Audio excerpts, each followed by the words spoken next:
जय शिवराय, जय भीम, एक मराठा लाख मराठा. आपल्या हक्काचं चॅनल पीके प्रोडक्शन यूट्यूब चॅनल. मित्रांनो, लाईक करा, शेअर करा आणि सबस्क्राईब करा. असेच नवनवीन व्हिडिओ बघण्यासाठी आपल्या हक्काच्या पीके प्रोडक्शन यूट्यूब चॅनलला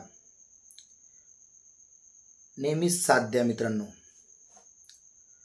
आणि आपला मुद्दा विशेष करून आज कमीत कमी 75 दिवस होऊनही संतोष अण्णा देशमुख यांना न्याय भेटत नाही.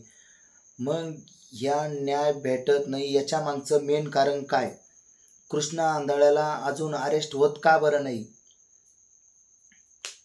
आणि जो मुद्दा उपस्थित करता आहे मराठा समाजच नाही, तिथं पूर्ण गावच्या गाव उपोषणाला जर कधी बसत असेल तर त्याच्यामध्ये पूर्ण मराठा समाज, बाहेर इतरही समाज असेल ना. आणि जी मागणी प्रत्येक गावागावात, तालुक्यात, जिल्ह्यामध्ये आणि महाराष्ट्रामध्ये जी एकच मागणी लावून धरली आहे की धनंजय मुंडे यांचा राजीनामा. मग तो धनंजय मुंडे दोषी असेल तर त्याला शिक्षा होईल, नसेल दोषी त्याला घाबरायचं काय काम? आज ही मराठा समाजाच्याही आमदारावरती जी वेळ आली होती त्या टायमाला कोणी असो, अजित पवार असो, अशोक चव्हाण असो, नारायण राणे, कोणतेही आमदार खासदार, आम्हाला त्यांच्याशी काहीच घेणं देणं नाही. पण त्यांच्यावरती वेळ जेव्हा आली होती तेव्हा त्यांनी राजीनामा दिला. हे स्पष्ट अजित पवार यांनी, महाराष्ट्राचे उपमुख्यमंत्री यांनी स्पष्ट सांगितलं. मग विषय असा आहे की असं म्हणणं आहे की धनंजय मुंडे साहेब यांनी राजीनामा दिला पाहिजे.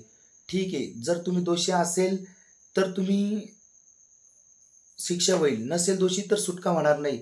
पण त्याच्यामध्ये काहीतरी वंजारी समाज, मराठा समाज यांच्यामध्ये भांडण लावून देण्याचा प्रयत्न करत आहे भावांनो.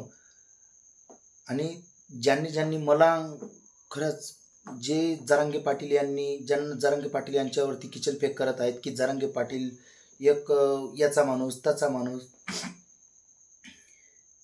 मित्रांनो, जरांगे पाटील यांनी आरक्षणाची लढाई ही मराठा समाजासाठी त्यांनी एक लढाई चालू केली. त्या लढाईला किमान 2 वर्षे पूर्ण होऊनही अजून काय तर आमच्यामध्येच भांडण लावून देण्याचं काम जो कोणी करत असेल त्याला खरंच भावपूर्ण श्रद्धांजली वाहतो.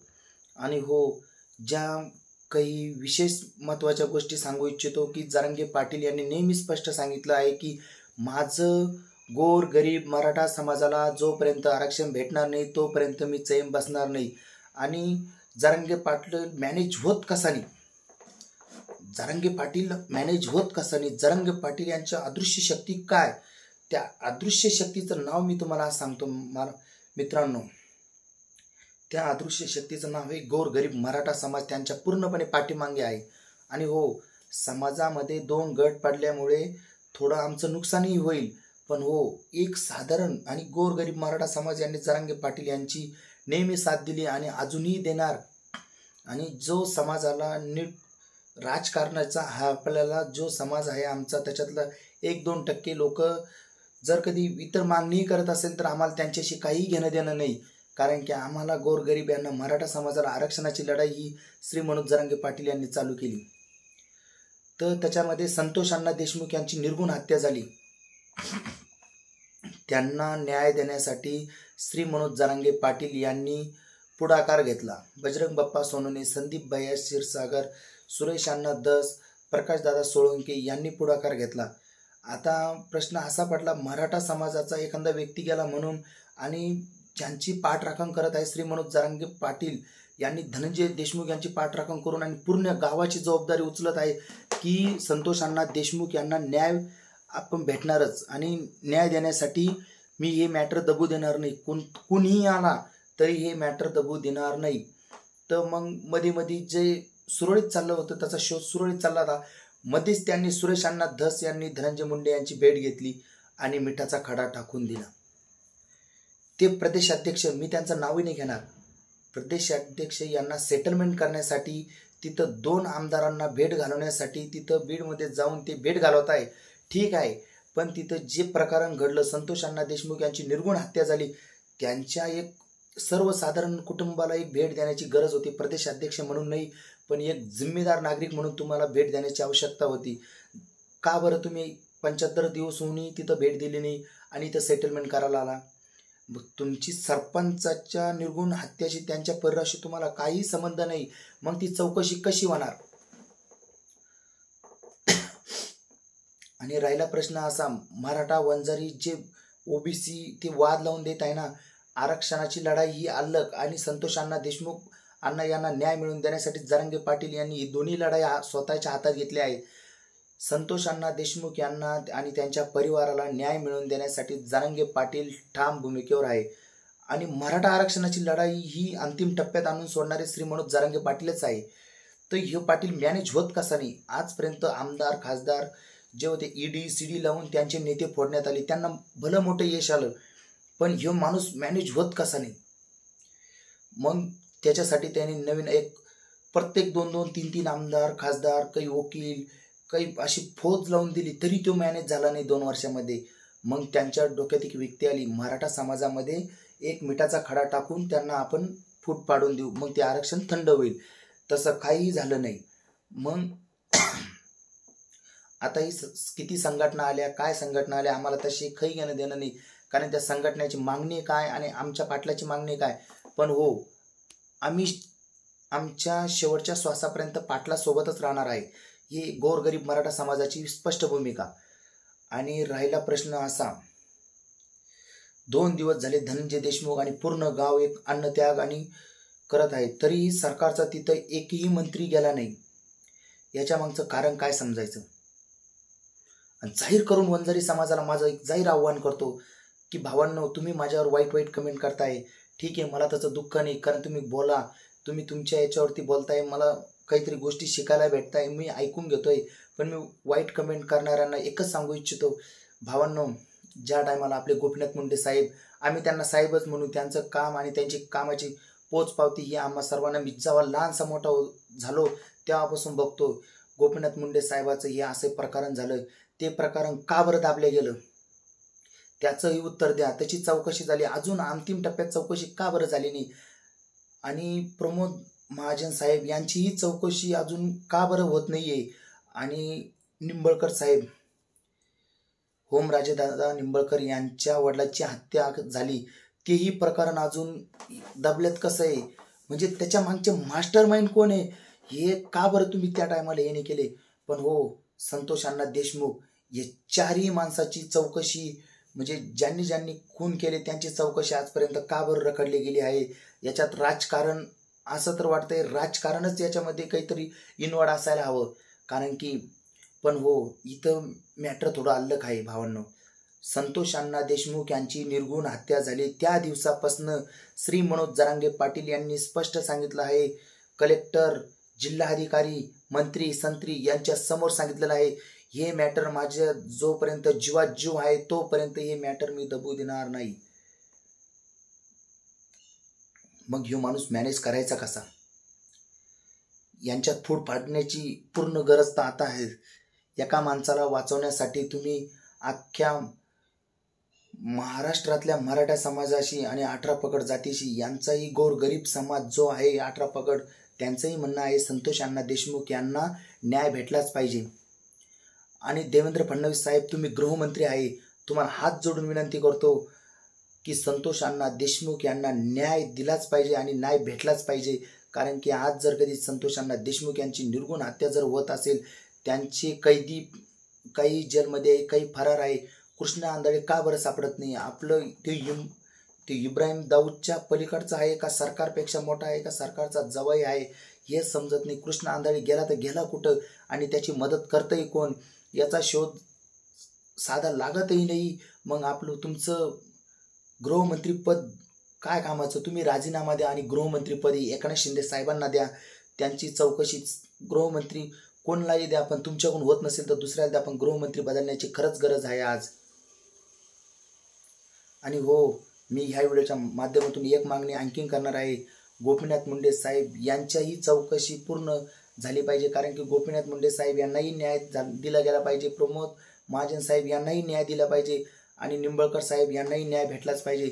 ह्या तिघांनाही न्याय भेटलाच पाहिजे. यांच्या पाठीमागचा मास्टर माइंड कोण हे शोधून काढण्याचं गृहमंत्री आता तर भाजपचाच आहे, कारण की तळागाळातला नेता म्हणजे गोपीनाथ मुंडे साहेब. ज्या टायमाला भाजपचं काहीच अस्तित्व नव्हतं. तळागाळात जाऊन काम करणारा नेता फक्त आणि फक्त गोपीनाथ मुंडे साहेब. आणि त्यांचीच हत्या कशी झाली, काय झाली, हे एक पुरुष षडयंत्र होतं का काय, यांची चौकशी, सकल चौकशी झाली पाहिजे. कारण की पूर्ण महाराष्ट्राला उत्सुक आहे. पण ते मॅटर दबले गेले, सगळे मॅटर दबत आहे. पण एवढं लक्षात ठेवा गृहमंत्री साहेब, संतोष अण्णा देशमुख यांचं मॅटर दबू दिला जाणार नाही. आता तर असं वाटायला लागलंय मुख्यमंत्री साहेब की हे मॅटर का तुम्हीच दाबण्याचा प्रयत्न करत आहे काय. कारण की संतोष अण्णा देशमुख यांना न्याय भेटलाच पाहिजे. डोळे, हात, पाय काही बघण्यासारखं नव्हतं. साहेब मेहरबानी करतो. आणि हो, ज्यांनी ज्यांनी खरंच सपोर्ट केला त्यांनाही मनापासून धन्यवाद करतो. आणि संतोष अण्णा देशमुख यांना न्याय भेटण्यासाठी पूर्ण प्रयत्न करा भावांनो. आणि जरांगे पाटील यांची साथ सोडू नका. एक नेता असा भेटला आहे मराठ्यांना की तो खरंच एकदम साधारण आहे. जो मॅनेज होत नाही, तो कुणालाही डायरेक्टली बोलतो आपल्या गावरान भाषेमध्ये. कारण की त्या माणसासारखा माणूस होणं शक्यच नाही. कारण मी त्यांना पहिल्या दिवसापासून जोपासून उपोषणाचं हे झालं त्या दिवसापासून बघतोय, तो माणूस मॅनेज होत नाही. तो माणूस ना शरद पवारचा, ना उद्धव ठाकरेचा, ना एकनाथ शिंदेचा, ना देवेंद्र फडणवीसचा, कुणाचाच नाही. तो माणूस फक्त गोरगरीब मराठा समाजाचा आहे. आणि मराठा समाजासमोर तो प्रामाणिकपणाने आहे. आणि विषय राहिला 18 पगड जातीला सोबत घेऊन चालणारा एकमेव नेता म्हणजे श्री मनोज जरांगे पाटील. आजपर्यंत विचार करण्याची सर्वात मोठी गोष्ट अशी आहे, ज्यांना न्याय भेटत असेल त्यांनी फक्त श्री मनोज जरांगे पाटील यांना एक वेळेस हाक देऊन बघा. तिथं न्यायही भेटेल आणि शासनही भेटेल. डॉक्टर बाबासाहेब आंबेडकर साहेब यांनी स्पष्ट सांगितलं आहे, कुणीही गोर गरीब मराठा, गोर गरीब दलित, मुस्लिम या सगळ्यांना आरक्षणाची गरज पडेल. मग तो कायदा का बरं अंमलात येत नाही.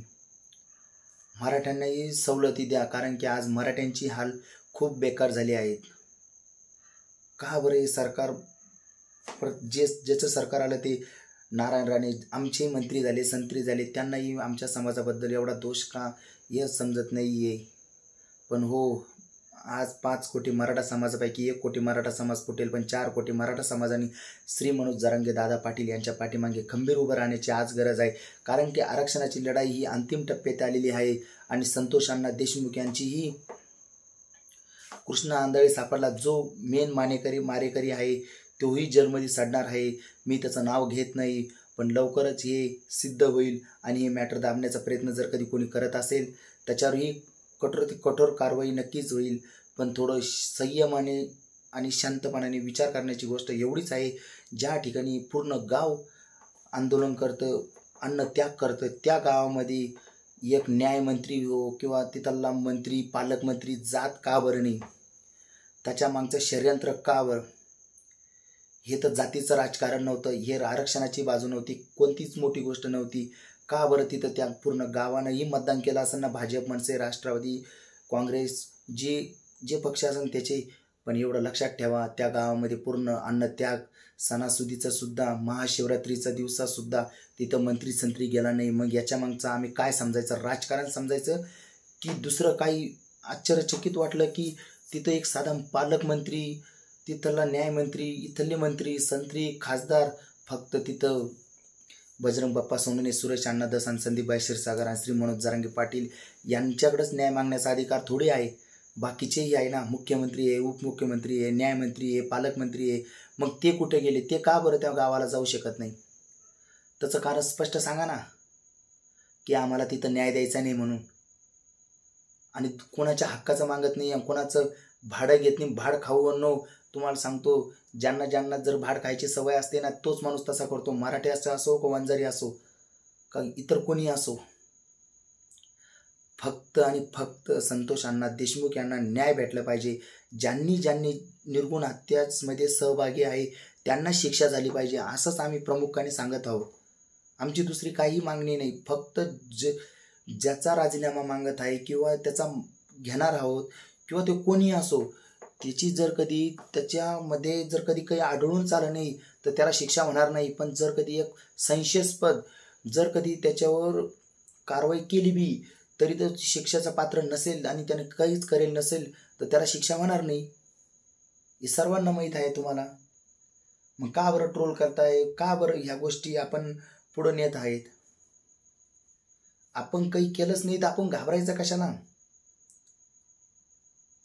आपण जर कधी एखादी गोष्ट केली, आपण चोरी चपाटी काही केलं तर आपण घाबरणार, आणि जर कधी आपण काहीच नाही केलं तर आपण समोर जायला, चौकशीला समोर जायला काय हरकत आहे? मला हेच समजत नाही ना. आणि त्या गावामध्ये मंत्री संत्री जात नाही, मग हे दबाव कोणाचा आहे? हे सरकारचा जवळ आहे का काय? कृष्णा आंधळ्याला जर कधी लवकरात लवकर अटक नाही केली तर आम्ही महाराष्ट्रभर अन्नत्याग करू, हे एक जाहीर आव्हान सांगतो. एक मराठा लाख मराठा.